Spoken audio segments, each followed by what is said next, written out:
बद्रीनाथ में अगर 41 दाने चने की दाल के पीले कपड़े में बांध कर जो शंकर भगवान के 41 बार नाम लेकर बद्रिकाश्रम को चढ़ाता है, आज भी उसकी मनोकामना पूरी हो जाती है। इसलिए बद्री नारायण में चने की दाल चढ़ती है। क्यों चढ़ती है किसी को नहीं मालूम, पर उसका कारण यह शिव महापुराण में लिखा कि बद्रिकाश्रम में चने की दाल शंकर भगवान का नाम लेकर चढ़ाई जाती है। क्यों?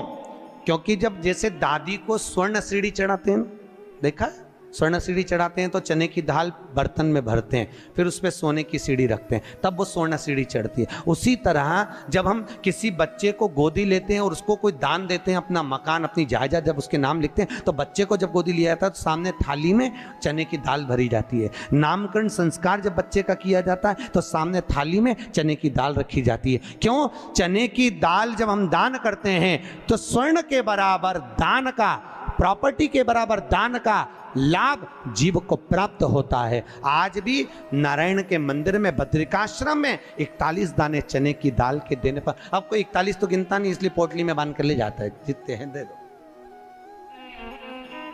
शिव का नाम समर्पित करिए। हर हर भगवान शिव का नाम लेकर बद्रिकाश्रम में चने की दाल का दान। अच्छा, इसलिए केदारनाथ में जपा जाता है नारायण नारायण और बद्रिकाश्रम में जपा जाता है ओम नमः शिवाय। दोनों जगह विपरीत दशा है। केदारनाथ जी में क्या जपना चाहिए? श्रीमन नारायण ओम नमो भगवते वासुदेवाय श्री कृष्ण शरणम मम। ऐसे केदारनाथ जी में बैठकर भगवान का नाम का जाप करना चाहिए। और बद्रिकाश्रम में जब भी जाओ तो मुख से ओम नमः शिवाय, ओम नमः शिवाय। जैसे व्यक्ति का कोई काम नहीं हो रहा हो, बहुत दिन से लगे, बहुत समय से लगे, ये काम हो ही नहीं रहा, तो शंकर जी का नाम को उल्टा कर कर जपना चालू कर दो। नमः शिवाय ओम। सीधा नाम क्या है? ओम नमः शिवाय, शिवाय नमः ओम।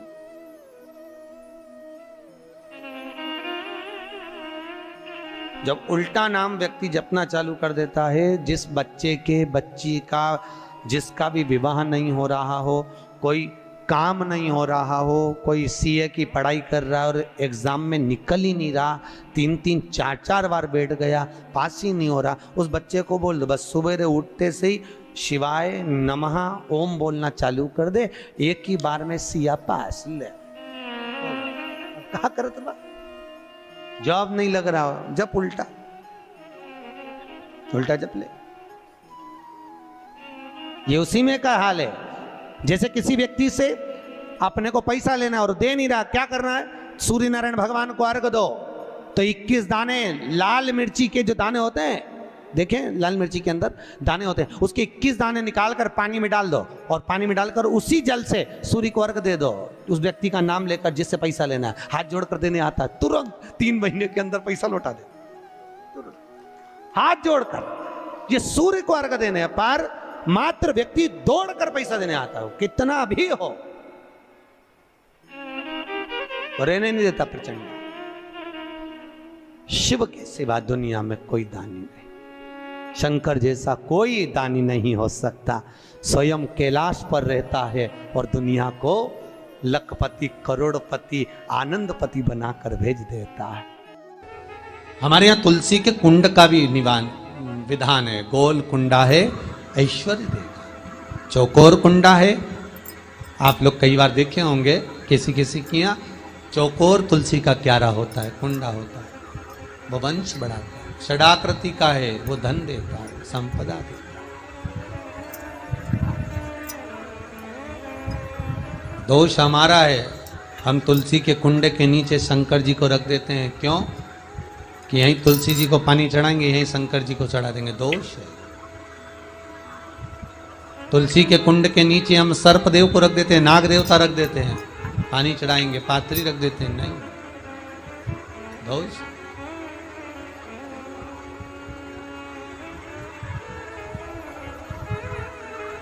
उसका दोष हम सबको, स्वयं अगर गलती करते हैं तो स्वयं को कैसा कुंड हो। 7 तरह के कुंडों का व्याख्यान तुलसी के रूप में कहा गया है महाराज। पहला गोल, दूसरा चौकोर, तीसरा षडाकृति, चौथा त्रिवेणी, 3 कोने वाला कुंडा। शास्त्र कहता है जिसके मार्ग घर में टुकड़े हो रहे हों, घर विभाजन की ओर हो रहा हो, तो 3 कोण का कुंडा घर में रखकर पूजा करने पर परिवार एक हो जाता है। 5वां, गार्डन में बिना कुंडे का, बिना कुंड का जो तुलसी का पौधा रोपित होता है, बिना कुंड के एक बगीचा जैसा बो दिया जाता है, तुलसी तुलसी उत्पन्न हो जाती है। महाराज वहां पर संपदा तो रहती है पर चिंता बहुत रहती है, टेंशन बहुत रहता है। क्यों?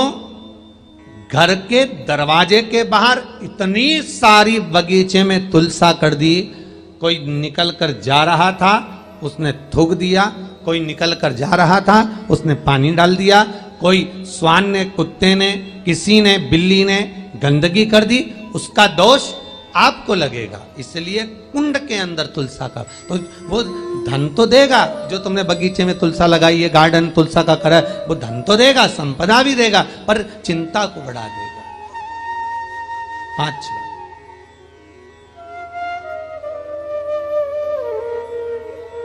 महाराज 6, तुलसी के कुंड को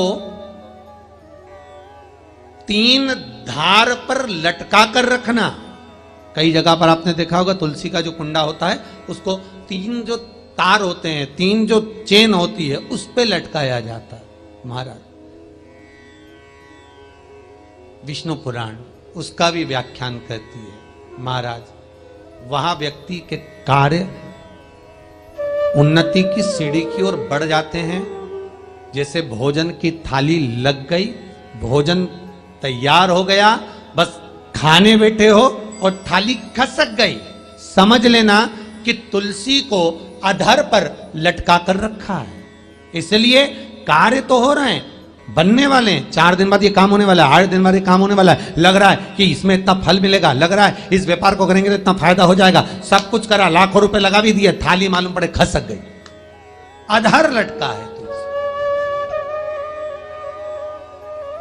7 क्रम है